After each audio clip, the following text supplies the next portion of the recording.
بسم اللہ الرحمن الرحیم۔ شرح ابن عقیل کا 5واں باب ہے اسماء اور افعال مورب، سبق نمبر 2 میں خوش آمدید۔ آج کے اس سبق کے اندر ہم فم اور ذو مالن کے بارے میں پڑھیں گے۔ عبارت دیکھ لیں۔ من ذاک ذو ان صحبتا ابانا والفم حیث المیم منہ بانا، ای من الاسماء التي ترفع بالواو وتنصب بالالف وتجر بالیاء ذو وفم، ولكن يشترط في ذو ان تكون بمعنى صاحب، نحو جانی ذو مال ای صاحب مال، وهو المراد بقوله ان صحبتا ابانا ای ان افہم صحبتا واحترز بذلك عن ذو الطائیۃ فانها لا تفہم صحبتا بل هو بمعنى الذي،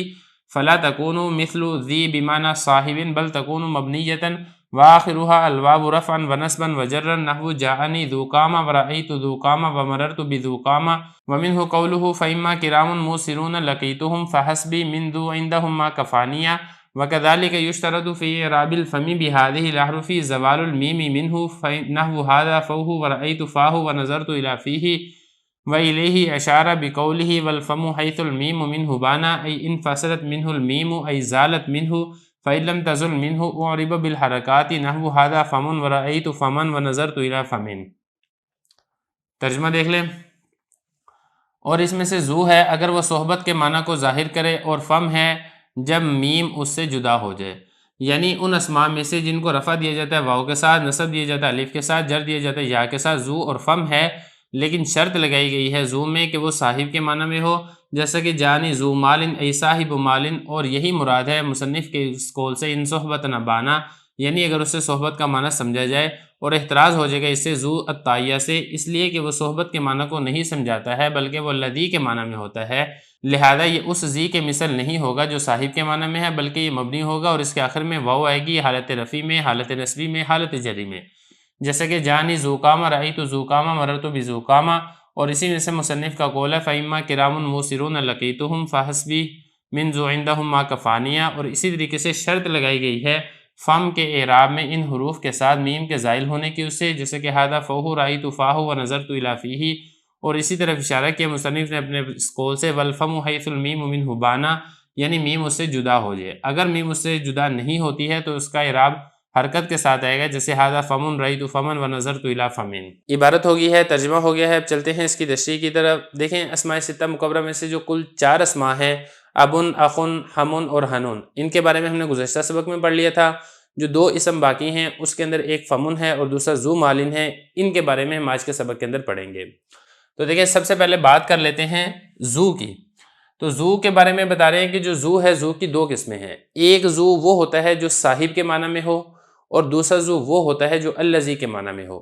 دیکھیں وہ ذو جو صاحب کے معنی میں ہوگا وہ اسماء ستہ مکبرہ میں سے ہے، اور اس کی حالت رفع واو کے ساتھ، حالت نصبی الف کے ساتھ، حالت جری یا کے ساتھ آئے گی، لیکن وہ ذو جو الذی کے معنی میں ہو اس ذو کو ذو الطائیہ کہا جاتا ہے، اس کی حالت رفع واو کے ساتھ، حالت نصبی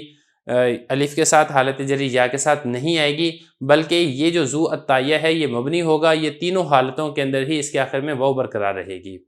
یہ تو ہوگی بات ذو کی، باقی رہی بات فم کی، وہ ہم آگے چل کے کرتے ہیں۔ دیکھیں یہ بتا رہے ہیں کہ وہ اسماء جن کی حالت رفع واو کے ساتھ، حالت نصبی الف کے ساتھ، حالت جری یا کے ساتھ آتی ہے، ان میں سے ایک ذو ہے اور ایک فم ہے، لیکن ذو کے اندر شرط یہ ہے کہ وہ صاحب کے معنی میں ہو، جیسے کہ جانی ذو مالن ای صاحب مالن۔ اچھا پتہ کیسے چلے گا کہ ذو صاحب کے معنی میں ہے یا پھر ذو الطائیہ یعنی الذی کے معنی میں ہے؟ تو دیکھیں پتہ چلانے کا طریقہ آسان یہ ہے کہ آپ ذو کو ہٹا کے اگر آپ صاحب لگائیں اور معنی کے اندر کسی قسم کا کوئی فرق نہ آئے تو پتہ چل جائے گا کہ یہ ذو صاحب کے معنی میں ہے، اور اسی طریقے سے اگر آپ ذو کو ہٹا کے الذی لگاتے ہیں اور معنی میں فرق نہیں آتا ہے تو پتہ چل جائے گا کہ یہ ذو الطائیہ ہے یعنی الذی کے معنی میں ہے۔ یہی فرما رہے ہیں کہ جو مصنف نے یہ فرمانا ہے اگر صحبت کے معنی کو ظاہر کرے، یعنی اسے صحبت کا معنی سمجھا جائے، اس سے مطلب یہی ہے کہ وہ صحبت یعنی صاحب کے معنی میں ہو، اور اس سے اعتراض ہو جائے گا ذو الطائیہ سے، اس لیے کہ یہ صحبت کے معنی کو نہیں سمجھاتا ہے بلکہ یہ تو الذی کے معنی میں ہوتا ہے، لہذا اس کا حکم اس ذی کے مثل نہیں ہوگا جو صاحب کے معنی میں ہے، بلکہ یہ والا جو ذو ہے یعنی جو ذو الطائیہ الذی کے معنی میں ہے یہ مبنی ہوگا، اور اس کے آخر میں واو آئے گی، حالت رفع میں، حالت نصبی میں، حالت جری میں، تینوں حالتوں کے اندر اس کے آخر میں واو ہی آئے گی، جیسے کہ جانی ذو قامہ، اب یہاں بھی واو ہے، رأیت ذو قامہ یہاں پر بھی واو ہے حالانکہ یہ حالت نصبی ہے، ومررت بذو قامہ یہاں پر بھی واو ہے حالانکہ یہ حالت جری ہے، اور اسی سے آگے مصنف رحمۃ اللہ علیہ نے جو یہ فرمایا نا کہ جو ذو الطائیہ ہوتا ہے اس کا اعراب تبدیل نہیں ہوتا ہے مبنی ہونے کی وجہ سے۔ اب دلیل کے طور پہ ایک شعر بھی ذکر کر رہے ہیں، دیکھیں شاعر کا شعر ہے، پہلے شعر دیکھ لیں، اس کا مطلب سمجھ لیں، پھر اس میں جو دلیل ہے ہم اس کو سمجھتے ہیں۔ دیکھیں اس میں جو ہے نا، بہرحال کرام کہتے ہیں شرفاء کو، جمع کا صیغہ ہے موسرون مالدار، بہرحال شرفاء اور مالدار جو لوگ ہیں، لقیتہم جن سے میری ملاقات ہوئی، حسبی کافی ہے مجھے، من ذو عندہم جو ان کے پاس مال موجود ہے، وہ مال کفانیہ جو میری کفایت کر جاتا ہے۔ مطلب اس میں شاعر کہنا یہ چاہ رہا ہے کہ دیکھیں جو شریف مالدار لوگ ہیں جن سے میری ملاقات ہوئی ہے، ان کے پاس مال پیسہ موجود ہے، مجھے ان کے مال پیسے سے کوئی رغبت نہیں ہے، میرے پاس جو اپنا مال موجود ہے جو بقدر کفایت ہے، زیادہ نہیں ہے، وہ میرے لیے کافی ہے، میری جو طمع اور لالچ ہے ان کے مال سے متعلقہ نہیں ہے۔ یہ تو ہو گیا شعر کا مطلب۔ اب یہاں پہ جو سمجھانا چاہتے ہیں وہ یہ ہے کہ من حرف جر ہے، اس کے بعد یہ جو ذو ہے یہ الذی کے معنی میں ہے،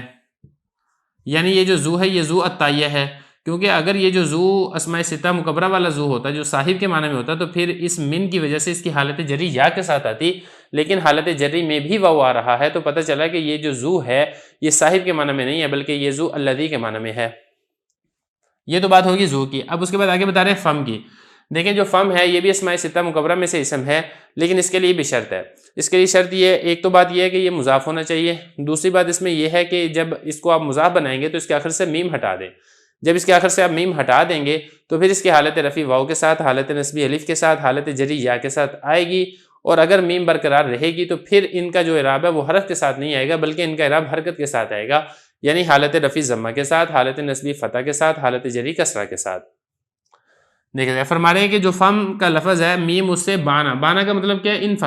انفصلت منہ المیم، یعنی میم اس سے منفصل ہو جائے۔ منفصل کا مطلب کیا ہے؟ جدا ہو جائے، یعنی میم اس سے جدا ہوگی تو پھر اس کی حالت رفع اس طریقے سے آئے گی۔ اگر میم اس سے جدا نہیں ہوتی ہے، میم اس کے ساتھ برقرار رہتی ہے، تو پھر ان کی حالت رفع واو کے ساتھ، حالت نصبی الف کے ساتھ، حالت جری یا کے ساتھ نہیں آئے گی، بلکہ اس کا جو اعراب ہے وہ اس کا اعراب آئے گا حرکات والا۔